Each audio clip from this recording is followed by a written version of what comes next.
Hello, and welcome to Black Box Online Radio. Right now, I would like to invite you to listen to our interview with Dalton Brown, the chairperson of the Libertarian Party of North Dakota. And if you have anything to say at all about Libertarians, please drop it in the comments section below. Think of this not so much as something that is designed to promote the party, which isn't what I was intending to do with this interview, but rather having it as an exploratory discussion. And if you have anything to say at all about the future of American politics or just the future of the vision for our country, I would like to see your responses on that as well. And let's get started. Let's play the interview. Ladies and gentlemen, without further ado, I would like to invite Dalton Brown, the chair of the Libertarian Party of North Dakota, to the program. Dalton, are you there? Yeah, thanks for having me, Ned. Okay, excellent. So, why don't you give us a little bit of an introduction about how you connected with the Libertarian Party? All right. As a young man in my life, I grew up around a lot of poverty. I saw a lot of government interference. As I was growing up, my father's side of the family was very liberal. They were very Democrat, and my mother's side of the family was heavy Republican. And as I was growing up, I noticed a lot of hypocrisy on both sides, and it basically came down to a shouting match about who was right and who was wrong, and there was no in between. It didn't seem that freedom was ever a priority at all. When did you first start working with the Libertarian Party, though? I started working with the Libertarian Party in 2018. I decided to become involved once my wife became pregnant with my son, and I decided that it was prudent to become active with the Libertarian Party as the Democrats and the Republicans offered no future for my son. Oh, wow, that's a very bold claim. Would you like to talk more about that? I would. So when my wife first became pregnant, we were, of course, overjoyed, and I've always been skeptical of Democrats and Republicans most of my life, seeing as how I saw both sides of them growing up.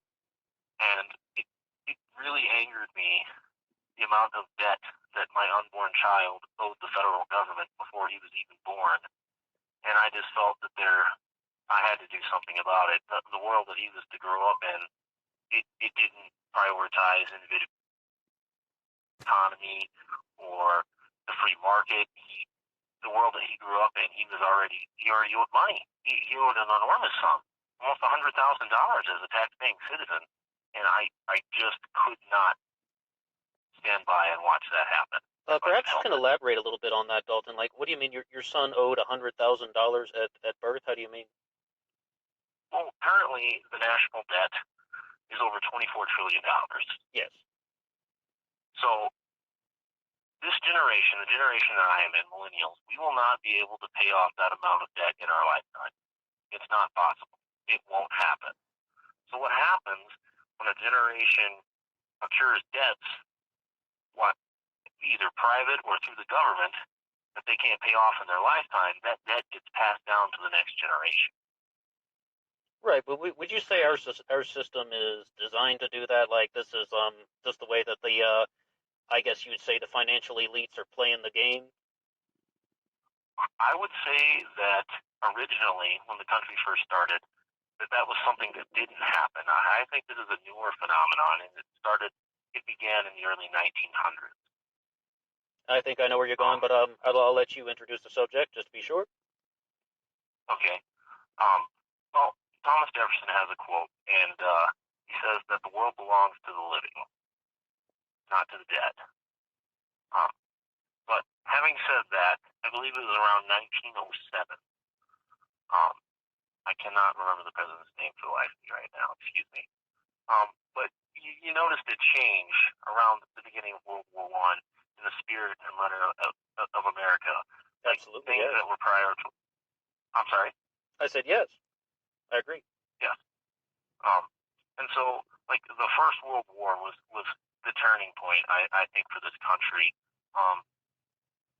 American prosperity and individualism, it kind of ceased to exist. Our country began to involve itself in entanglements across the world that had nothing to do with us. And we were dragged into a major war that we had never seen before. And that war was very expensive. It was very expensive. And so you had things that came out of it, like an accruement of debt. And not only on top of that, you had things come out like the Sedition Act. Like, you could no longer criticize your government during times of war without risking being thrown in prison. You couldn't even criticize your government anymore. Wow, that's some bold stuff when you think about the civil liberties aspect, but how would you respond to the statement about how, after World War I, a lot of people really began to recognize that the entangled alliances of the political system dragged down the situation, and that a lot of people even say that World War I shouldn't even have happened, and people started to have this sense of awareness that, hey, our leaders really messed up, and then they're just like, the entire concept of top-down leadership, the people at the top are not something to be glorified. Instead, we need to hold these people accountable, otherwise they could lead us into a global crisis. You know, honestly, historically, after armistice, yeah, most Americans, they had no wish to become entangled in any foreign war. They had no wish to see American sons and daughters die. Sure, the war to end all wars, yeah. Yeah, that's what it was supposed to be. Well, that didn't last long. You did see. I wish it had been the last one. But I think you've seen a sentiment among the American people to go back to their roots, to ignore these foreign entanglements, and to get away from government interference in their lives. But of course, World War I set the stage for World War II. Yeah. And, I mean, it is clearly obvious, historically, that Americans wanted nothing to do with World War II. They would have stayed out of it. Completely.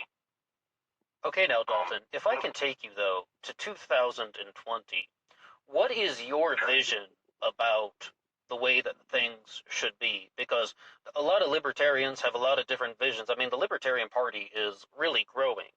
And what do you think, how should the Libertarian Party and your vision take shape?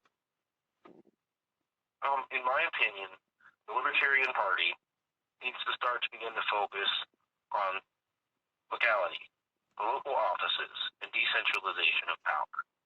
Now, I have no problems, and I don't think most people have any problems with how people choose to run their lives. But these decisions that are made that do run our lives, the government, taxes, all of that, aren't so much made at the local level anymore. They're mandated to us by the state and by a federal government that's just absolutely ran away with power. I don't know who you could talk to that wouldn't consider the federal government corrupt or their own state corrupt. Well, it's really interesting, though, that you highlight the state governments because, I mean, would you say, though, a lot of libertarians talk about states' rights, and they're mostly, like, opposed to what the federal government has to say, but you think we need to go even further and just be like locality and local government, and is that something? Did I get that right? Absolutely. Okay. Absolutely. I mean, just from... I have a number of contacts or individuals that I know that do work in state government. And it is very obvious to me, and even to some of them, that the state government, for the most part, does not respect your rights as an individual or as a citizen. And if something becomes a state law, to fight that law, even in your backyard, that takes precedence over your life, you have to fight the entire state. Okay, but then, Dalton, I really would like to ask, though, what is your response to the branch of libertarianism like anarcho-capitalist talking about dissolving the federal government? We even have Adam Kokesh running for president talking about how he wants to dissolve the federal government via executive order on day one in office. What is your response to that? Adam and I have talked about that, actually. Yeah? And I understand where Adam's coming from. I don't think that's possible. I think he would immediately be charged for treason, first of all. I don't think that's something that would just happen. And honestly, I'm a bit, and I know this is a bit contradictory, I'm a bit of a federalist. I do believe that a federal government should exist. I, however, believe that it has grown too large. Well, then, what would you say, though, to the anarcho-capitalist libertarians? Would you flat out tell them that they are wrong? I wouldn't say that they were wrong in all aspects. I will tell you that I am not an anarcho-capitalist, or an ANCAP, if you will. I'm more of a minarchist myself. You mean like the most minimal form of government that is required should be all we have? Exactly. Okay. Exactly. But now, if I can ask another question, because we're dealing with 2020 and the libertarians, we talked about Adam Kokesh. To go in a completely different direction, Vermin Supreme. What do you make of him? You know what? Vermin, he comes off as a pleasant individual. I've never had the pleasure of talking to him or meeting him. But Vermin, he's a knowledgeable person. He's an intelligent person. I would agree so, yes. He's a satirist. He makes fun of the system. He tries to point out how ridiculous it is. Well, the real thing I would like to ask, though, is he's gaining a lot of traction with the Libertarian Party. I don't necessarily know if he'll be the nomination, but his following is growing. And I believe Kim Ruff even dropped out of the Libertarian primary to endorse Vermin Supreme. But, like, what do you... Is that good or bad for the party? What's that? That wasn't the reason Kim dropped out. Oh, it wasn't? Why did she drop out? No. I don't want to go into too much detail, but she had personal things happening in her life. Oh, okay. That took precedence, as long as did her vice presidential candidate, John Phillips. And it was just something that they couldn't do at this time, which I understand. I mean, to commit yourself to a political campaign is a lot of work. Sure. I was actually really looking forward to hearing more of her on the trail, though. I was disappointed that she did drop out, but I didn't know it was for personal reasons. And Kim Ruff is one of the few libertarians that we've done kind of like a specific expose on this channel.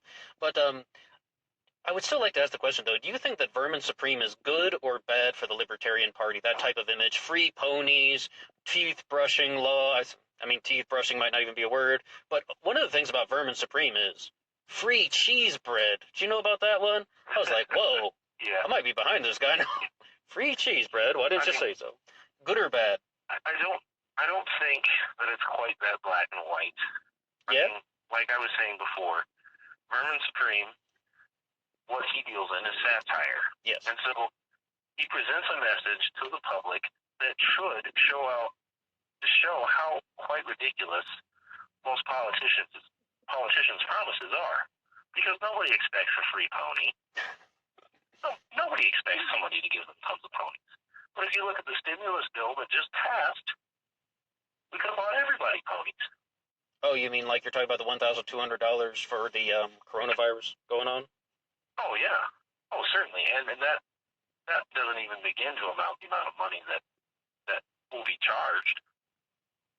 Yes, and like to be clear though, Vermin Supreme does say very clearly that he is a satirist, and after he started gaining a little bit of national attention, even back in 2012, he was like, all right, this is very funny, but like I want to be clear, this stuff is satire about, brushing your teeth and all that, and yes, I mean, but the thing is though, his audience is growing. I follow him on Twitter all the time. I think it's very, very entertaining, and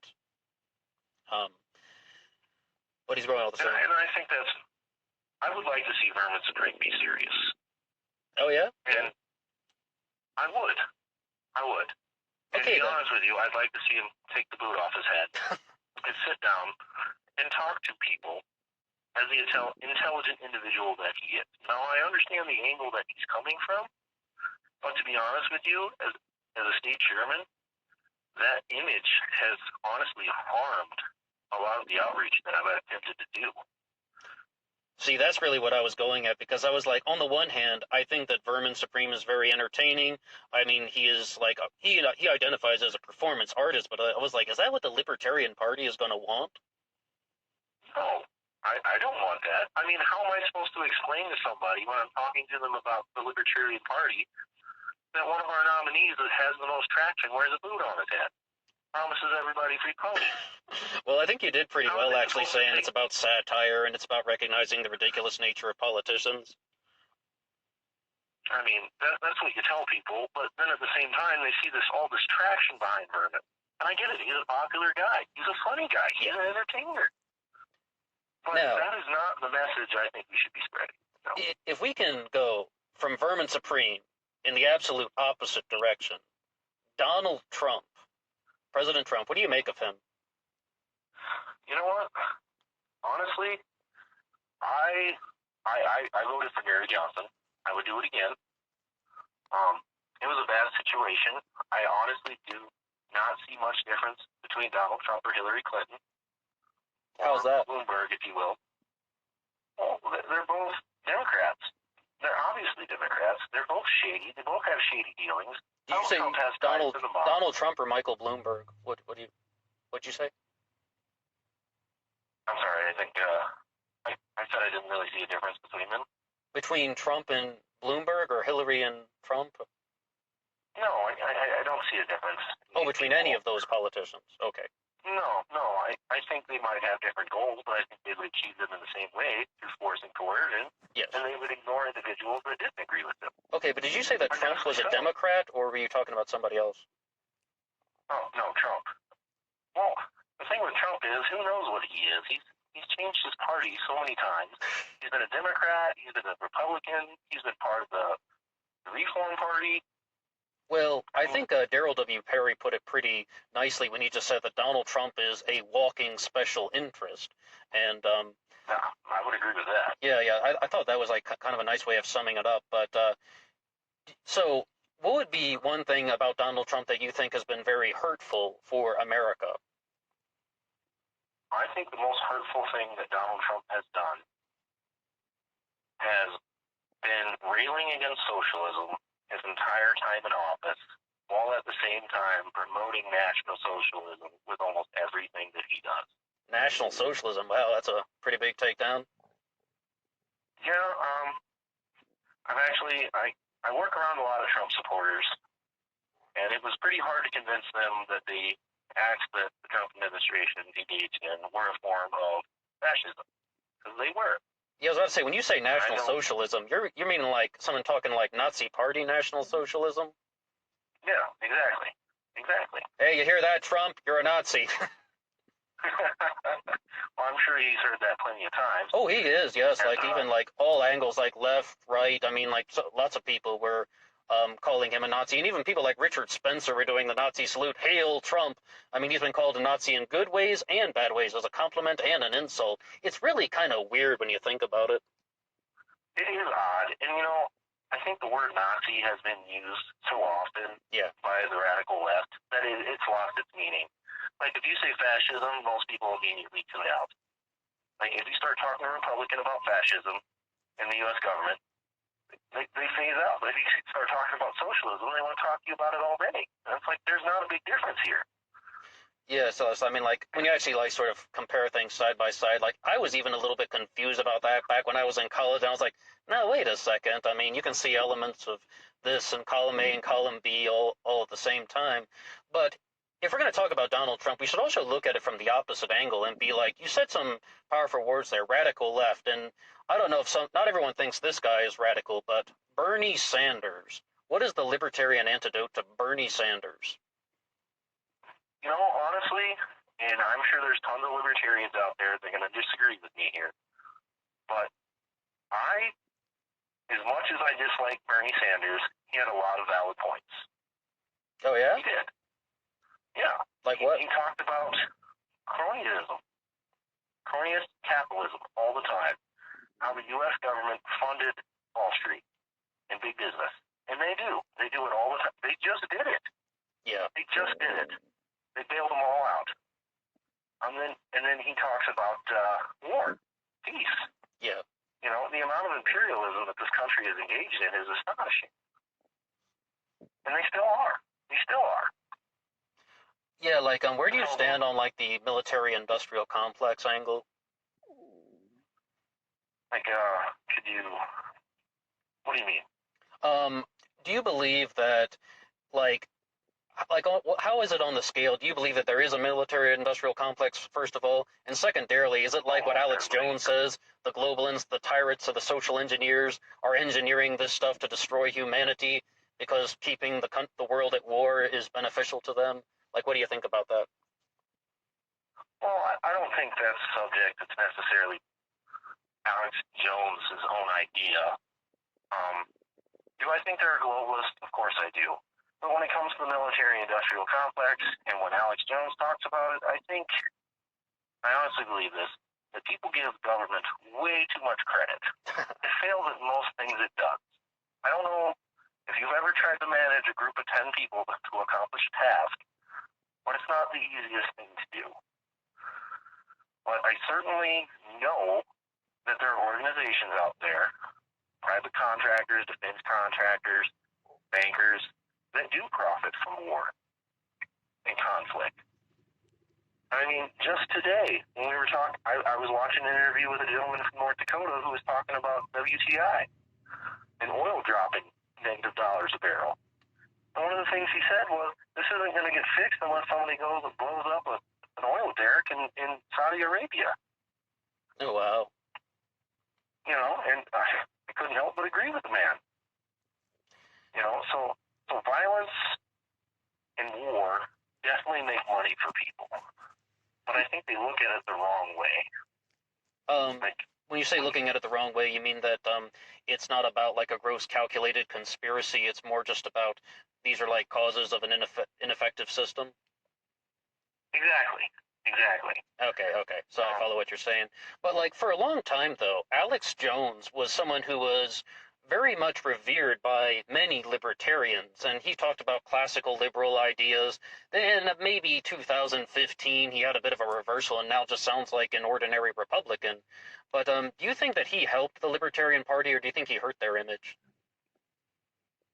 I have mixed feelings about Alex Jones. As a young man, I used to watch Alex Jones, and like you said before, he used to talk about classical liberalism.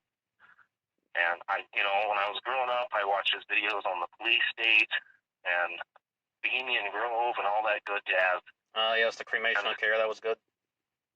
That really struck me as a young man. That really got me thinking about a lot.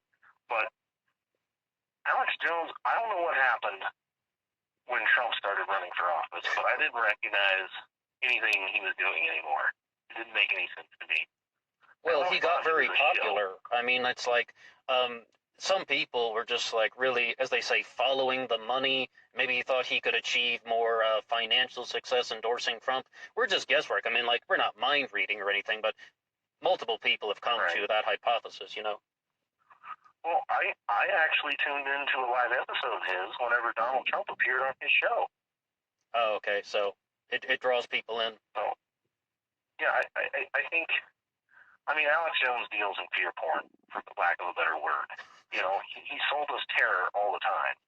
Yeah. Not that there aren't reasons to be suspicious or be prepared, but that's really what he sold. Fear porn, it was very profitable. Yeah, that's what I call it. No, that's good. Keep doing it. No, but like the thing is, though, it's like... Jade Helm was happening? Oh, yeah, go ahead. Sorry, you remember when Jade Helm was happening? No. Can you talk about that? Exercise? The military exercise, was that the one in Michigan? That was the one across the United States. Oh, no, I don't remember that one. Can you tell us about that? Oh. Yeah, Jade Helm 15, and it turned out not to be a whole lot of anything. But essentially, the theory was, and it was a mass military exercise across many states across the United States, and essentially what it was viewed as was a sort of training procedure for martial law. It even got so intense that the National Guard in Texas was ordered by the governor to watch the federal government while the military was playing its war games or whatever it was actually doing. Right, like, about that, what the military is actually doing, I would say, if anything, like, maybe the Libertarian Party has raised awareness of the fact that governments do not always tell the truth. I mean, they lie. There's a secret agenda going on, and it comes at it from a variety of angles, but I really think that, you know, because the Libertarians criticize government, that maybe this stuff is coming out of the shadows a little bit more. What would you say? I would definitely have to agree with that. I mean, the mistrust in government that you see from both sides, like what you might call the left and the right, I in my lifetime, I haven't seen it as high as it is now. Okay, when you talk about the left and the right, though, like, do you put yourself on that spectrum at all, or do you think that that is like something that is just like a manipulation tactic? I definitely think it's a sort of way to control people. I mean, for lack of a better word, um, like personally myself, I like to use the quadrant. Oh, the quadrant? Left, right, top, and bottom. You know. Oh yeah, but like, I've seen the So quadrant models before, but like, what's the top and bottom again? I forget. Like, okay, so the top is authoritarianism, right? yeah. So the higher up you go, the more authoritarian your government is, and the farther south you go, lower, you have more of a classical liberalistic interpretation of government, which is less of it. Okay, so that means less authoritarianism, as you said, and would it be leaning more toward what you said at the beginning about more emphasis on local politics and not yes, national and state politics? Yeah.